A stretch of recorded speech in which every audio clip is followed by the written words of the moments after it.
PFT Policy wants to know if I have watched the series Suits, and if so, do I like it? Was it accurate and how large on burp? I haven't watched it, so I don't even need to read the rest of the question. I haven't watched it. I see that it's had this popular second life on Netflix recently. I haven't watched it, and I don't plan to. It's football season, and I have very limited time. My wife and I are watching The Bear on Hulu, which we both really enjoy, although it is frenetic and stressful, and it's hard to watch more than one episode at a time. There's a lot happening, and it's fast. And wait, what did he say? What did she say? Wind it back. What's that? Maybe we need to put the subtitles on. It's all happening very, very quickly, but it's a very good show based on what we've seen so far. I recommend it. 2 thumbs up from this guy.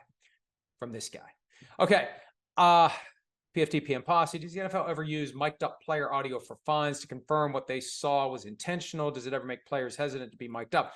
Players don't like being mic'd up. And I suspect they would use any evidence they could to come to their conclusions about whether or not there should be punishment. But as a practical matter, this all happens the day after the game. So do they even have access to it? Do they know? Can they turn it around? I don't know. I haven't heard of that ever happening, that someone relied upon NFL films, footage, or audio to help support a fine. But remember, Bountygate, Bobby, give me my money. Remember that? The sideline video, Anthony Hargrave, which I think Mary Jo White deliberately misrepresented. That was the moment that I started to become very skeptical about anything the NFL will tell us as it relates to these controversies. They lost me in that moment from 2012, month of June, when I kept watching that tape. And at Mary Jo White's insistence, it was Anthony Hargrave saying it. And you kept watching. It finally dawned on me. That was somebody else. That was somebody else who said that. And it undermined the narrative that she was selling on behalf of the league to get the media behind and to continue to stay behind the idea that these punishments against the players and against the Saints were justified at a time when that was a cultural issue throughout the NFL. They found one team that was doing it. They whacked them instead of saying to everyone, all right, new rules starting now. We're going to forget about the past. New rules start now. Anybody that does it is going to get whacked, and we're going to be watching. That's how the fines against the players ultimately end up getting tossed. But long story short, they'll use it when they need it, and they'll use it when it supports one of the things they're trying to do, especially if they're trying to throw the book at someone when maybe they shouldn't. Burst your bubble. Hey, we answered your question on PFT Live about the Chiefs over the Ravens in the power ranking, so I will defer to what I said earlier today. Ethan McNew. What's it going to take for the Rooneys to fire Matt Canada with everything going possibly wrong with everything possible going wrong on offense? It seems inevitable to me that he needs to be let go and is simply wasting talent. I'm surprised it's been allowed to go on for this long. I had a take today on PFT Live that I'll summarize. And look, I'm glad you mentioned the Rooneys because I don't believe the head coach has the ability and authority to hire and fire his staff. I think it's an Art Rooney II decision ultimately. And it's a collaboration. And no one is trying to take credit and no one is trying to shift blame. When things go well, everybody gets credit. When things go poorly, everybody gets blamed. But the lack of offensive identity that traces, in my opinion, to the failure to fully embrace the skills and abilities of George Pickens, I can't help but wonder whether or not the Steelers fear George Pickens becoming so good and so valuable that they're going to have to pay him more money than they'd like to pay him. I mean, you're trying to win football games and pursue championships. You've got a great player who should be an integral part of the game plan and the attack every week. And I'm at that game Monday night, and you're able to see who's split. You could get a better sense when you're at the game. I see George Pickens split far to the left, one guy on, safety's in the middle of the field. If George Pickens runs a go route and Kenny Pickett just throws it in the general vicinity, pretty good chance Pickens is going to catch it. He looked his way. Like, it wasn't until that 71-yard catch and runner just before that even looked his way. So I'm curious whether or not at some level they just don't want to create a contractual monster out of George Pickens, that they don't want him to be the centerpiece of the offense because they don't want to have to pay him a bunch of money, because their attitude is we can always find receivers. We'll let him go. We'll get another. Chase Claypool, trade him for a second-round pick, get somebody else. They've perfected the craft of scouting and picking receivers to the point where, we paid Antonio Brown a bunch of money and he was kind of a problem. We want to avoid that. We don't want that. We don't need that. I'm just curious about whether or not that factor is influencing this bizarre failure by the offensive coordinator, Matt Canada, to fully embrace what he has in George Pickens.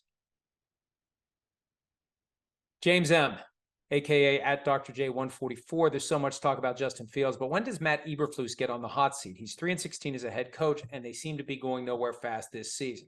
Well, they really did face a compelling decision after they earned the number one pick in the draft, because Justin Fields wasn't selected by the Ryan Poles, Matt Eberflus regime, but he played well enough last year that maybe it's smart to let it ride. I think this was on The Score earlier today. Was it The Score? Or maybe it was with Paul Allen, somewhere on radio today.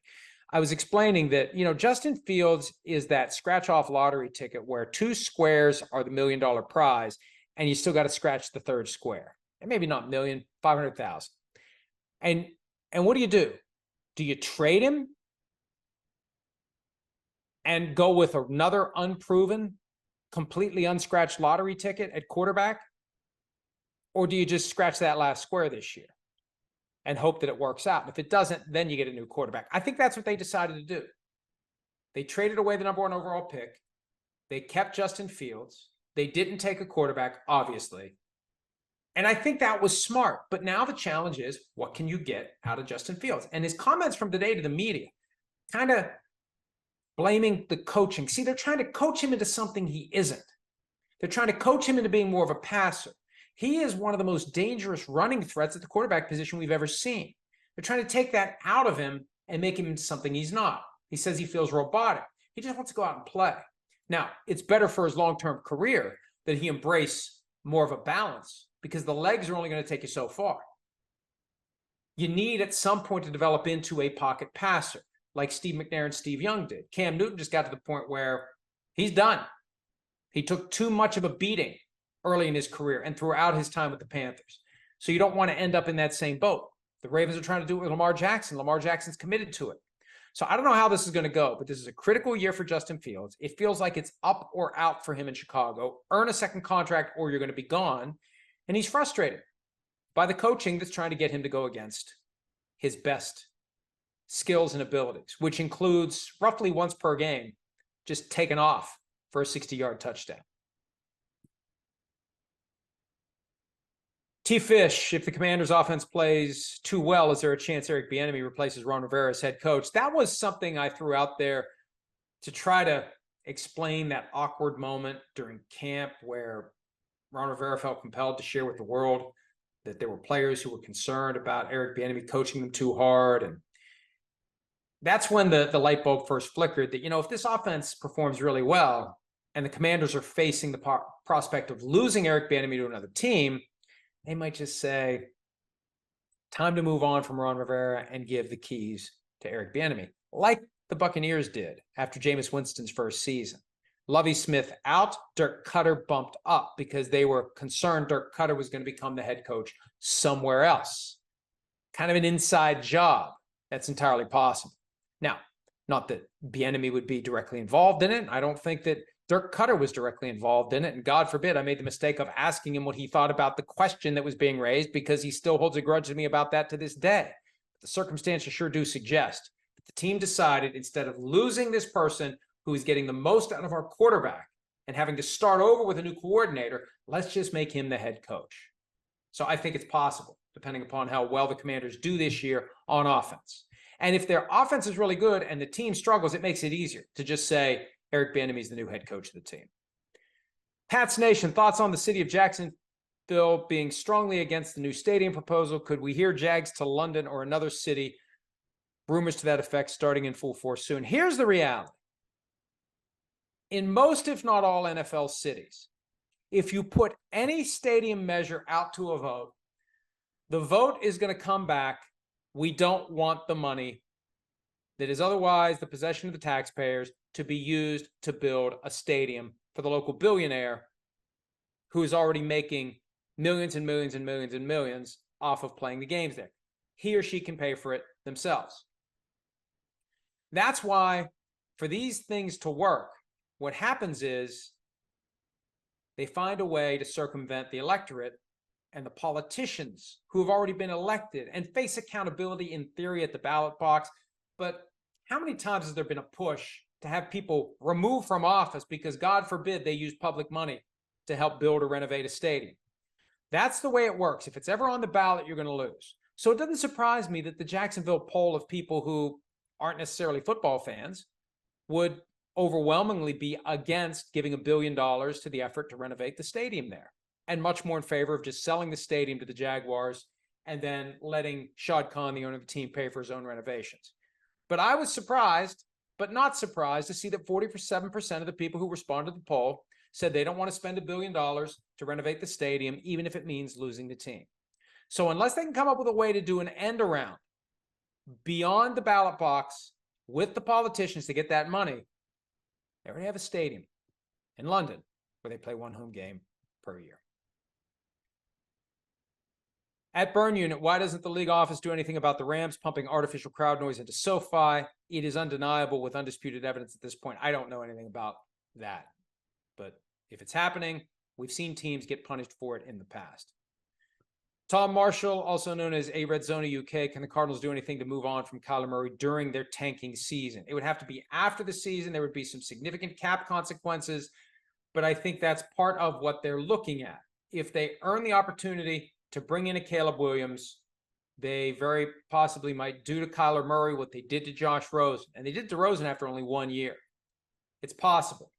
Mike Lombardi has raised the idea that we're not even going to see Kyler Murray this year because there are guarantees that currently apply based on injury. They become fully guaranteed next year.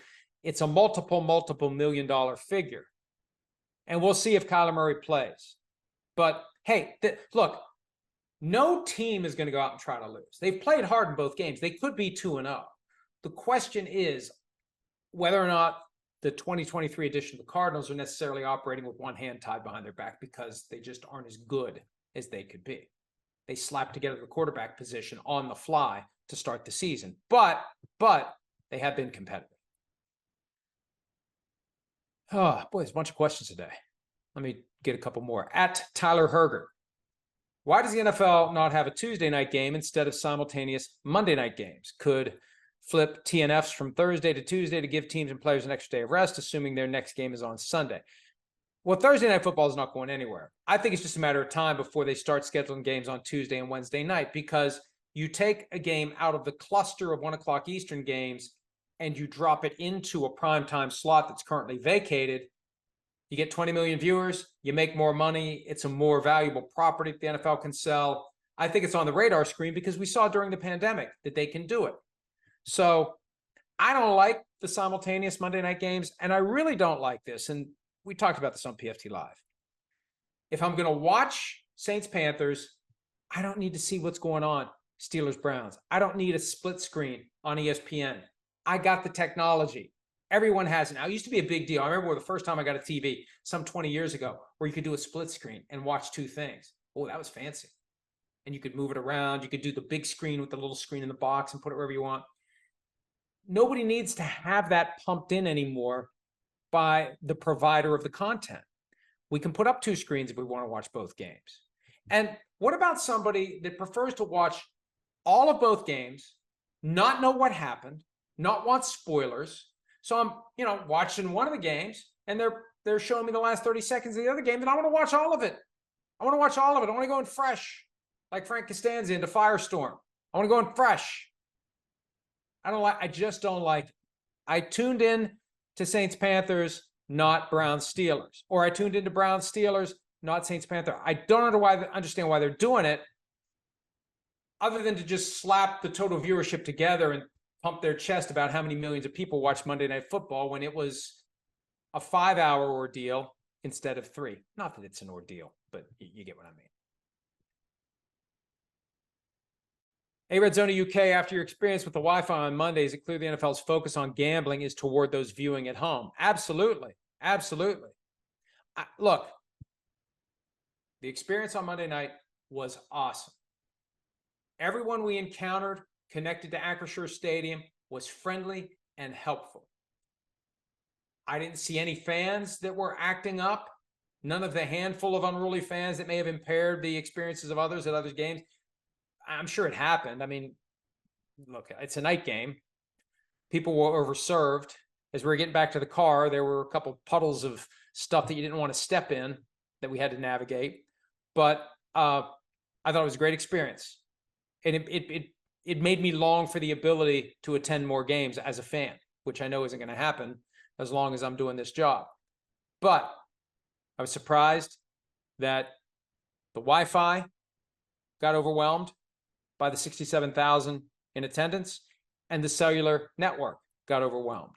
Now, there were times I could get a tweet through, there were times I could get a text through, but as the game went on, it got harder and harder. And I just was under the impression that they had the infrastructure in all of these stadiums to allow, even when they're at maximum capacity, ease of internet use, texting, tweeting, and ultimately betting one play at a time on what's happening in front of you. Amused to death. When will you and Chris stop calling the 49ers quarterbacks cursed? We all know it's not a curse, but over-aggressive play calling by Lord Shanahan. Blocking Hassan Reddick with a backup tight end, we all saw the result. Reddick also knocked out Josh Johnson in the same game. I mean, regardless, when you have that many injuries at the position, something's going on, whether it's incompetence by the coach or a curse. And it's just kind of fun to call it a curse because it feels like a curse. I've suggested they built Levi's Stadium on some sort of burial ground that was desecrated by the team and that this is the product of it. They have a great team at every other position, but they can't keep the quarterbacks healthy. Marvin wants to know whether or not there could be a union for all football players starting at 18 instead of just the NFLPA. It seems like agents for players and the college athletes are really winning their long-term careers. What do you unionize against, though? If they're not employees of their schools, you don't join the union until you're eligible for the NFL. So it's just, there are problems, there are issues, and unionizing college football players would be great if it could happen, but that's one of those things that the colleges will fight kicking and screaming. Our good friend Pauline wants to ask this question: why am I still gutted by Aaron Rodgers being out? Still not over the disappointment, and I'm not a Jets fan. Is it just me? I mean, it's one of the big storylines of the season, and it's just gone 4 plays in. Like, one of the things that was going to carry us all the way through the regular season and into the postseason. Something that's interesting. What do I root for? I root for good stories. That was a great story, and it's just gone, just like that. I think it was Shefty trying to compare the Nick Chubb injury to the Aaron Rodgers injury, and look, they're both devastating for their team. The Nick Chubb injury is devastating for the team and for certain fantasy football players. The Aaron Rodgers injury is devastating to everyone.